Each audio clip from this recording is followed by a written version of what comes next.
entonces de menor a mayor. ¿Qué son los recursos? Los recursos son actos procesales de parte. De la misma manera que las resoluciones son de patrimonio exclusivo de los jueces, los recursos son del patrimonio exclusivo de las partes. Son los únicos que los proponen o interponen. Actos de parte.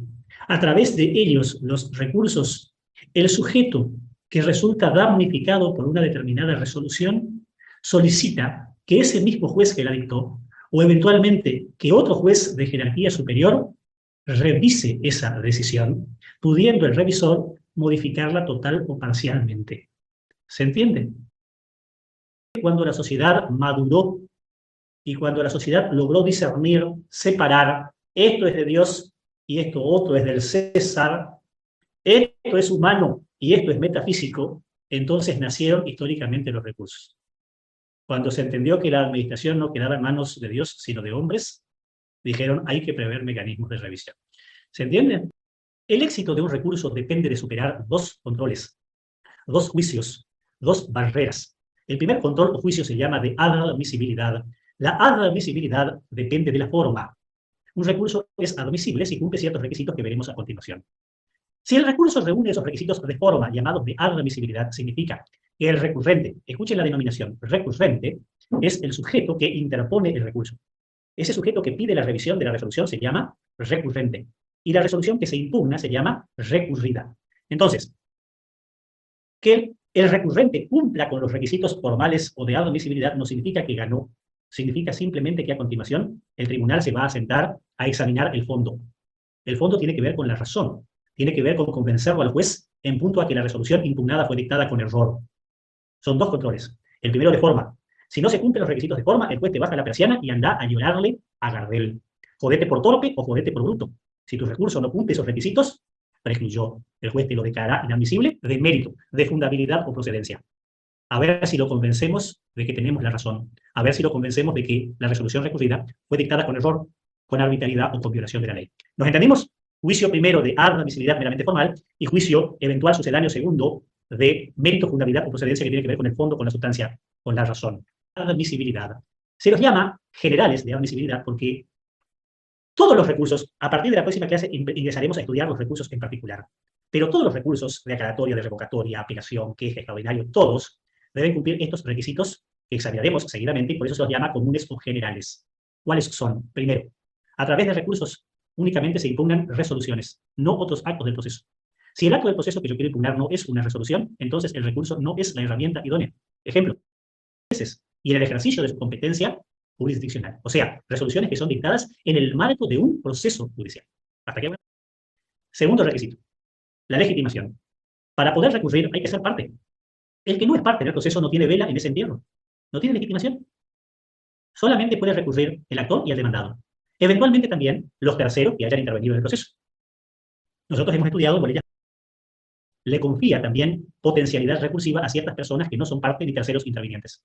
Por ejemplo, los abogados. Nosotros no somos parte. Somos simplemente los asesores, los representantes convencionales de las partes. Los abogados, sin embargo, podemos recurrir por nosotros mismos las regulaciones de nuestros honorarios. Que la ley haya programado el recurso. Porque a veces la ley no nos permite recurrir. Ya les conté. Hay veces que la ley establece que esta resolución es irrecurrible.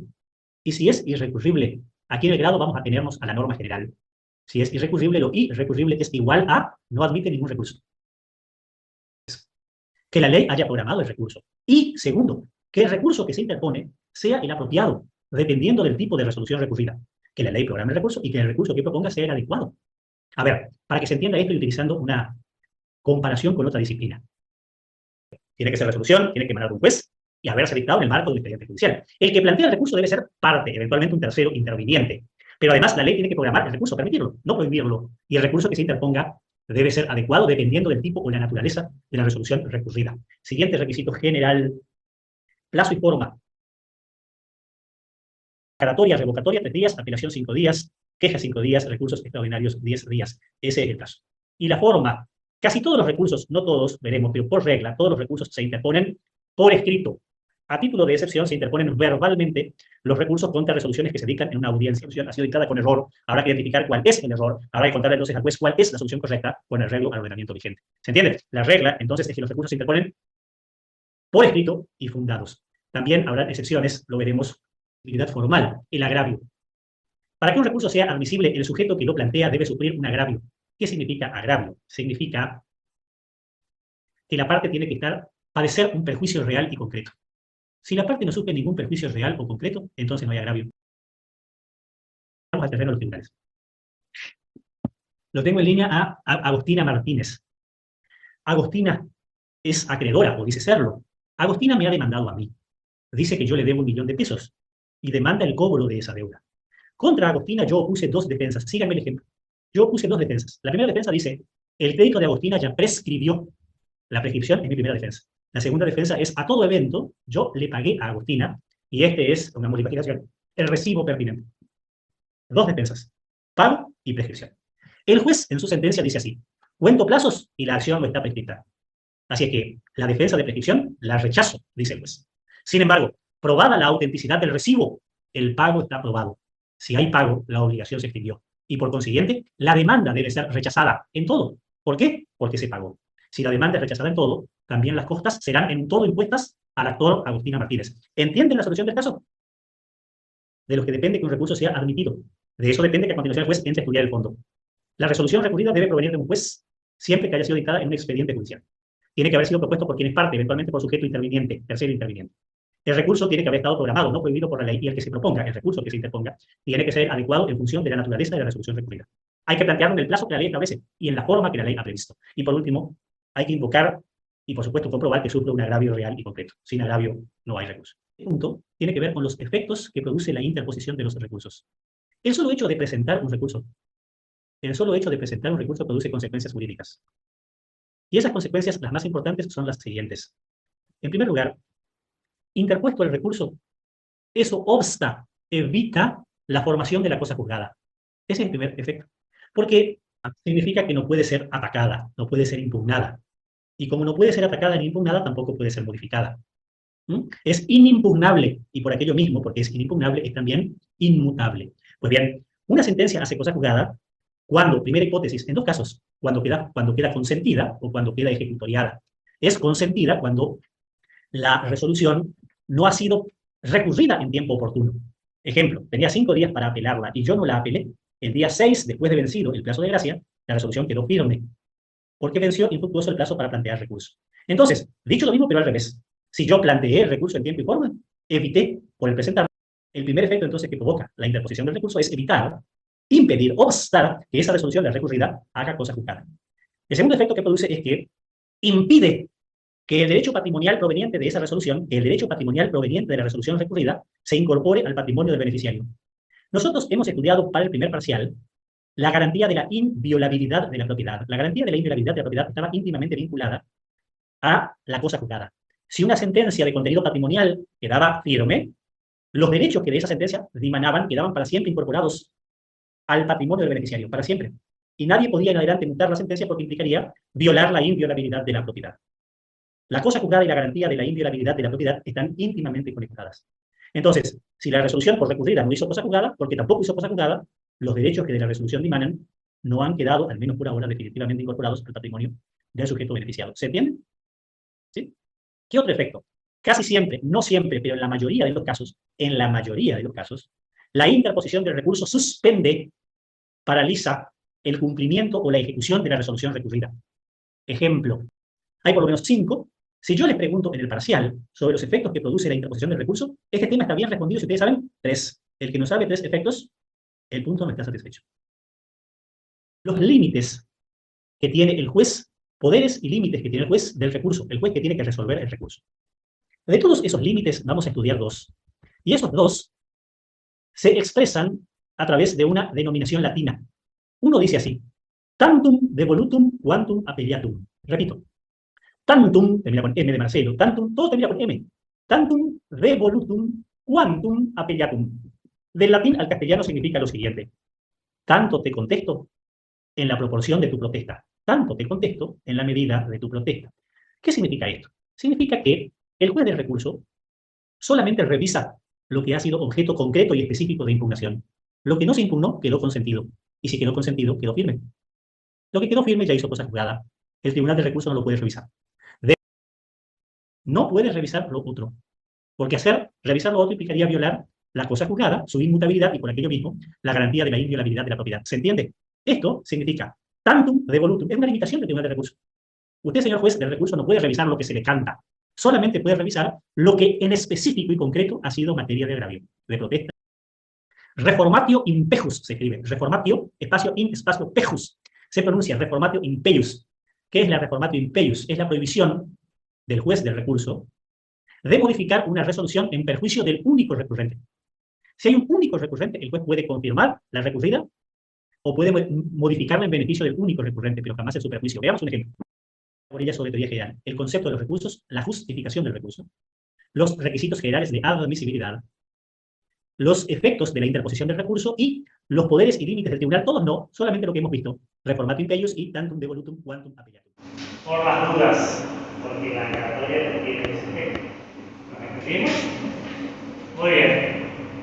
¿Alguna pregunta? Se terminó lo sobresaliente en lo relativo a la aclaratoria. ¿Contra qué procede? ¿Para qué procede? ¿Cuál es su procedimiento? Más fácil, echarle agua y si suspende o no, o interrumpe el plazo para poner otro recurso. ¿Alguna pregunta? La revocatoria, nosotros vamos a estudiar aquí en el grado el recurso de revocatoria clásica. También llamado recurso de revocatoria común u ortodoxo. El recurso de revocatoria in extremis es un recurso de procedencia heroica excepcional, si es que es de propina. En el grado no lo vamos a exigir. En todo caso, cuando vayan egresado, vamos a estudiar de propina en este grado. ¿Para qué procede? Para corregir qué tipo de resoluciones una revocatoria. La respuesta es solamente contra providencias simples. Revocatoria sí tiene un objeto amplio, sirve para corregir cualquier tipo de error, de hecho, de derecho, de prueba, cualquier tipo de error que la resolución recurrida haya cometido. Ya sabemos entonces contra qué procede, ya sabemos para qué sirve, para corregir cualquier clase de error que el juez haya cometido cuando dictó esa providencia simple. El plazo para interponer una revocatoria, 3 días, igual que la aclaratoria. 3 días. Se interpone fundado por escrito dentro del tercer día. Aquí la excepción de nuevo, salvo que la decisión haya sido adoptada en la audiencia, en cuyo caso se interpondrá verbalmente en el marco de la misma audiencia. ¿Cuál es el procedimiento una vez interpuesto?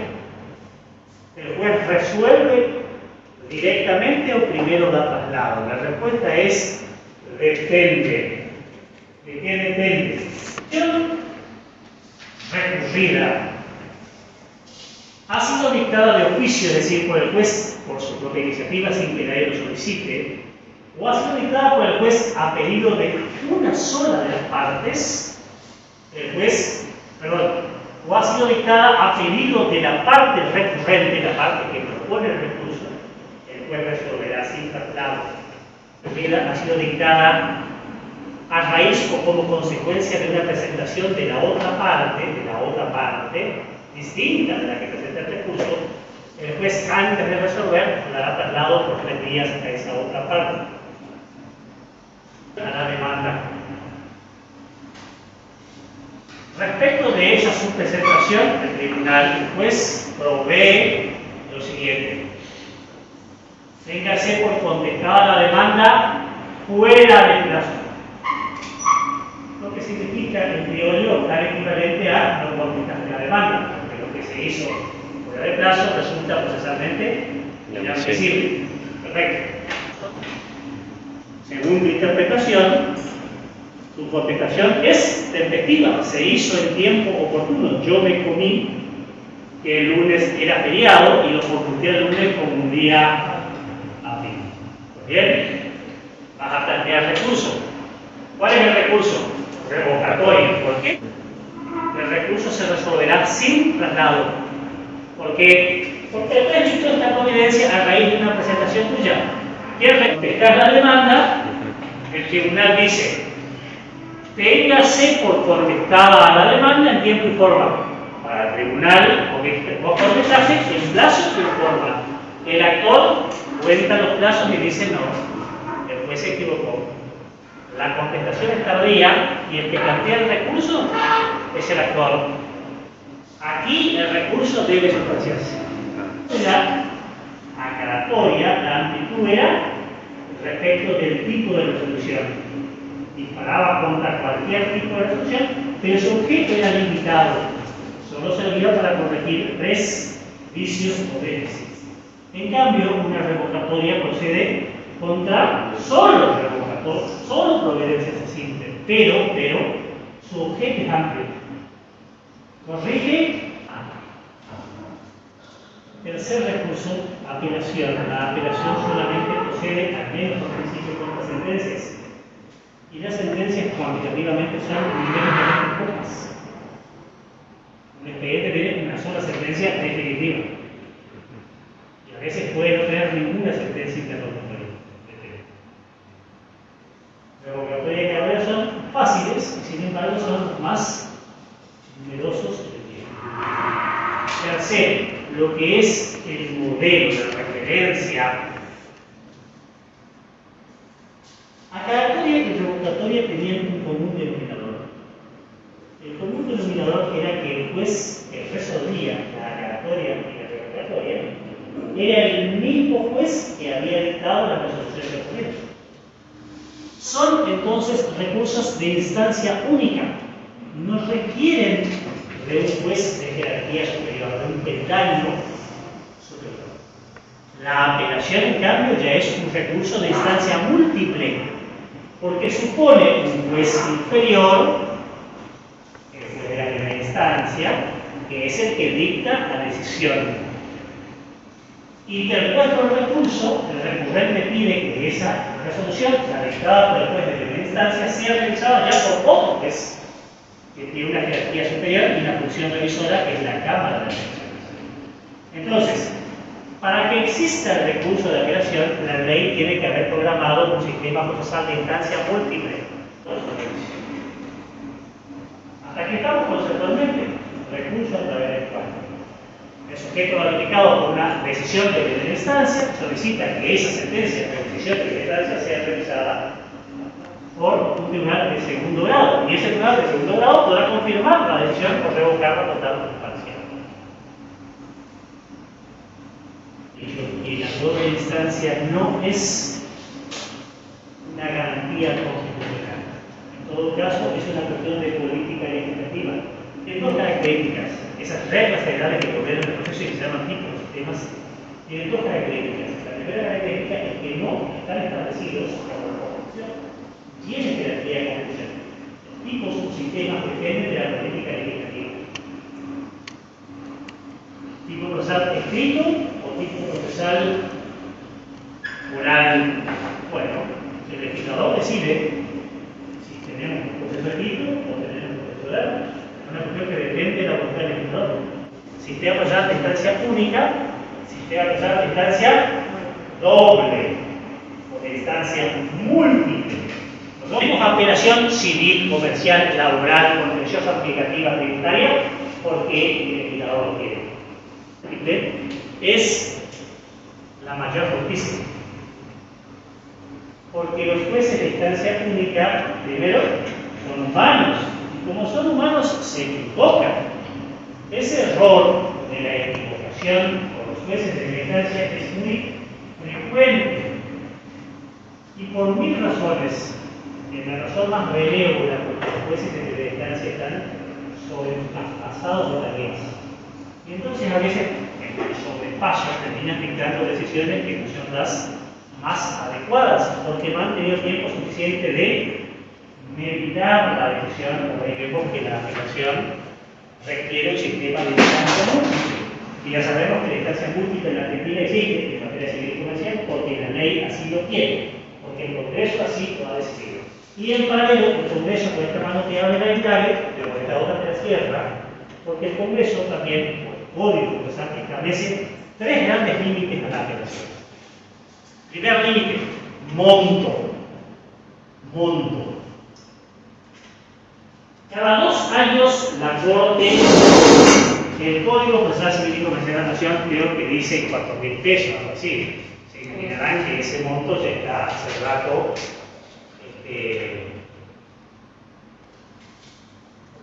¿Cuánto? 300.000 pesos. Bueno, muy bien. 300.000 pesos. Significa, a resumidas cuentas, que en cualquier proceso que tramite por ante la justicia federal, de tipo civil, comercial, laboral, en el que el monto económico debatido sea inferior de 300.000 pesos, la apelación no existe. No hay apelación para nada. No podés apelar nada. Apelación económica.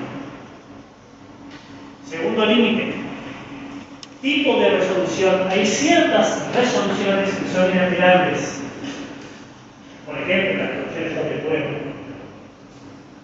Las decisiones que los jueces adoptan sobre producción o evaluación de la prueba, pero sobre producción y sustanciación de pruebas son inapelables. Si uno está de acuerdo, puede poner revocatoria, pero no apelación. Hay resoluciones que la ley dice esto no puedes apelar. Listo, lo lamento, es inapelable. Tercero, por el tipo de procesos. Hay procesos en los que la apelación es la excepción. En el proceso ordinario, la apelación es generosa, pero en procesos sumarísimos, por ejemplo, hay solamente 2 decisiones que pueden ser apeladas, y no más que 2, y ninguna otra más. La sentencia definitiva y la que concede o deniega una medida de cautelar, nada más. Los límites. ¿Contra qué procede? Sentencias. Por principio, sentencias, sean definitivas o sean interlocutorias. Recordar que la sentencia definitiva es la que resuelve el pleito, la cuestión de fondo, y la sentencia interlocutoria es la que resuelve cuestiones incidentales, accesorias. No es lo más importante. Pero también procede sentencias definitivas, sentencias interlocutorias, y también procede contra providencias simples que causen agravio irreparable. Una providencia que cause un agravio irreparable cuando, de no ser corregido el perjuicio que ocasiona, ese perjuicio nunca más podrá ser reparado durante el desarrollo posterior del pleito. De no ser reparada ahora, y por vía de recurso ahora, nunca más se va a poder corregir la macana y los efectos de la macana. Veamos un ejemplo. El demandado me contestó la demanda. Me la contestó. Y la verdad es que me contestó en plazo. Lo hizo en plazo, pero yo me equivoqué, pues me equivoqué y la tengo por contestada fuera de plazo. Nunca más el demandado va a poder admitir o negar los hechos apelados por el actor. Nunca más va a poder proveer su versión sobre los hechos litigiosos. Nunca más el actor va a poder introducir prueba documental y muy probablemente nunca más pueda ofrecer ninguna otra prueba. Fíjense todas las consecuencias irreparables que se derivan de esas providencias de la línea judicial de 2. ¿Entienden? Es obligatoria porque es providencia simple, pero también tiene apelación, porque es providencia simple que causa agravio irreparable. Entonces, una providencia, a veces así de breve, puede causar daños inmensos, precisamente a la renta. Se llama agravio irreparable y son los que se pueden corregir por vía de revocatoria o por vía de apelación o por vía de revocatoria más apelación. El recurso de revocatoria en la justicia federal tiene un sistema procedimental bastante intrincado. Yo diría que es bastante complicado. Todas las provincias que han reformado sus códigos han hecho el sistema más simple. Tengo de Chaco, Misiones, pueblos modernos. El recurso de apelación se interpone fundado. Interpongo fundado, el ante el juez de primera instancia, el juez de primera instancia, si verifica cumplidos los requisitos de admisibilidad, sí, les recuerdo, los requisitos de admisibilidad dependen de que ellos, sin admisibilidad, le cierra la puerta. El juez de primera instancia revisa si están cumplidos los requisitos. Si están cumplidos, da traslado a quien, al apelado, a la otra parte, y contra la apelación de 5 días, como regla. ¿Por qué como regla? Porque hay ciertas apelaciones que tienen un plazo distinto. Por ejemplo, en el proceso de amparo, juicio de amparo, el plazo para apelar es de 2 días. En las ejecuciones que tienen la corregir el plazo de apelación es de 2 días. Son casos excepcionales. La regla del plazo es de 5 días, salvo decisión legal en contrario. Yo apelo en las provincias. Podemos apelo que el recurso, el juez de primera instancia, si está cumplido los requisitos de traslado, por estado de traslado, como decía el caso, manda de expediente y que la Cámara resuelve. ¿Digo? Así es fácil. En cambio, a nivel federal, el código que estudiamos, el Código Procesal de la Nación, el trámite es el siguiente. Otra vez, plazo de 5 días, salvo que funcione espontáneo. Pero, primero, el apelante debe limitarse a la interposición, no puede fundar. Está prohibido fundar en simultáneo. Simplemente debe interponer. ¿Qué significa interponer? Simplemente manifestar ante el juez apelo esta sentencia y nada más. Dentro del 5.º día, señor juez, apelo esta sentencia, esta decisión. Eso es mero interponer. La oportunidad de recurrirse a posterior. Ahora les voy a contar después cuándo es que voy a fundar el recurso. ¿Hasta acá me siguen? ¿Cómo empiezan a interponer? La interposición puede ser por escrito, pero también oralmente. También puede hacerse oralmente, la ley lo permite. ¿Por qué? Porque es una huevada. Me voy, le golpeo la puerta al secretario y le digo al secretario vengo a apelar. Ah, ya está, eso. Entonces el secretario anota de puño y letra, hoy vino el doctor Midón, que es el abogado de la Cora, y a las 19, a las 7:45 me hace saber que interpone apelación contra la sentencia X. ¿Qué va a hacer el tribunal de primera instancia? Interpuesto el recurso, el tribunal de primera instancia lo que va a hacer es juzgar si el recurso hasta aquí satisface los requisitos de admisibilidad. Hasta aquí. Concede el recurso. Deberá, acá empieza a complicarse. Deberá el tribunal de primera instancia imprimirle una forma, un efecto y un trámite. Forma, efecto y trámite. Un recurso a apelación puede concederse bajo 2 formas. Escúchenme. Empiezo de nuevo la película. Soy el abogado de la... Primero, ¿el recurso se interpuso en plazo? Sí. ¿La resolución es apelable? Sí. El que me planteó el recurso es sujeto habilitado, es legitimado, sí, es parte. Sufragario, sí, sufragario, porque es el que perdió. Listo, están todos los requisitos cumplidos y entonces concedo. Concedo significa lo declaro admisible. Técnicamente es lo mismo. Hay 2 formas de conceder una apelación: forma libre y en relación. Libre y en relación. En relación es la regla, porque libre solamente procede contra una única sentencia. Del universo de las miles de decisiones que son susceptibles de ser apeladas, solamente una de las miles de ser apelada debe concederse en forma libre. La única decisión apelada que debe concederse bajo la forma libre es la apelación de la sentencia definitiva, solo la definitiva, en relación. La excepción conceder libremente, porque libremente solamente procede cuando se apela la sentencia definitiva del proceso ordinario. Libre permite en la Cámara alegar hecho nuevo y ofrecer y producir nuevo producto. Y segunda diferencia, cuando el recurso se concede libremente, la fundamentación se hará en la Cámara. Si el tribunal concede libremente el recurso, manda el expediente a la Cámara y el apelante se presentará ante la Cámara y fundará el recurso ante la Cámara. Y podrá eventualmente también en Cámara ofrecer nueva prueba y alegar hechos nuevos. La regla, la Cámara va a resolver con los mismos elementos que tuvo a la vista el juez de primera instancia, porque está prohibido, absolutamente prohibido, ofrecer nueva prueba o alegar hechos nuevos. Y cuando se concede en relación, la fundamentación se hace en primera instancia.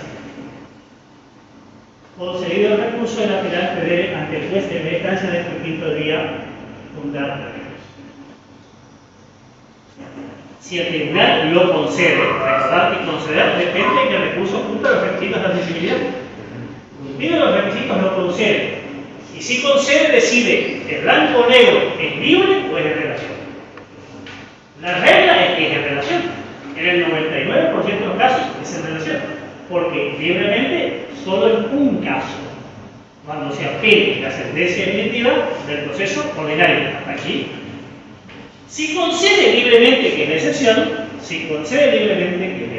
manda el expediente a la Cámara. Porque el apelante se presentará en Cámara a fundar su recurso. La apelación se funda arriba y al fundarse podrá ofrecerse nueva prueba y alegarse hechos nuevos. Si en cambio el recurso de apelación regla se concede en relación, dentro del quinto día de concedido yo debo fundar en primera instancia. Y me está prohibido alegar hechos nuevos y producir nueva prueba. Porque la Cámara debe, es un imperativo de la Cámara, revisar con los mismos elementos que tuvo al mismo alcance de primera instancia. En paralelo, el juez de primera instancia, cuando concede la apelación, debe imprimir forma, segundo, un efecto. Un recurso de apelación admite dos efectos posibles, también blanco o negro. La regla consiste en lo que se llama el efecto suspensivo. ¿Qué significa efecto suspensivo? Su nombre lo anticipa. Interpuesta el recurso, frena, paraliza el cumplimiento de la recurrida. Veamos un ejemplo. ¿Y cuándo procede el efecto no suspensivo? Procede en casos taxativos, solamente en los casos que la ley establece. Fuera de los casos taxativos, no corresponde. El efecto suspensivo es la regla, el efecto devolutivo o no suspensivo es la excepción, y la excepción solamente procede en casos taxativos previstos por el ordenamiento. Veamos el ejemplo para que entiendan. Soy el deudor, su nombre es Franco es mi acreedor, Franco es el actor, yo soy el demandado. Franco embargó mi cuenta corriente. Me embargó el dinero que tengo depositado en mi cuenta bancaria. Pero ¿qué hice yo? Argentino vivo, apelo.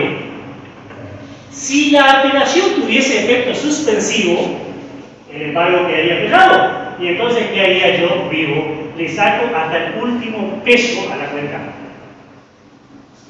Aunque el recurso sea rechazado, el día que quiere cumplir el embargo no hay un centavo de donde perderse.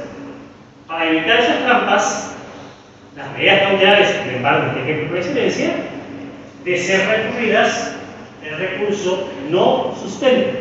Bueno, patalearla, discutimos, pero tu dinero queda retenido. Mientras tanto, queda retenido. Pero la resolución se cumple, el embargo se hace efectivo.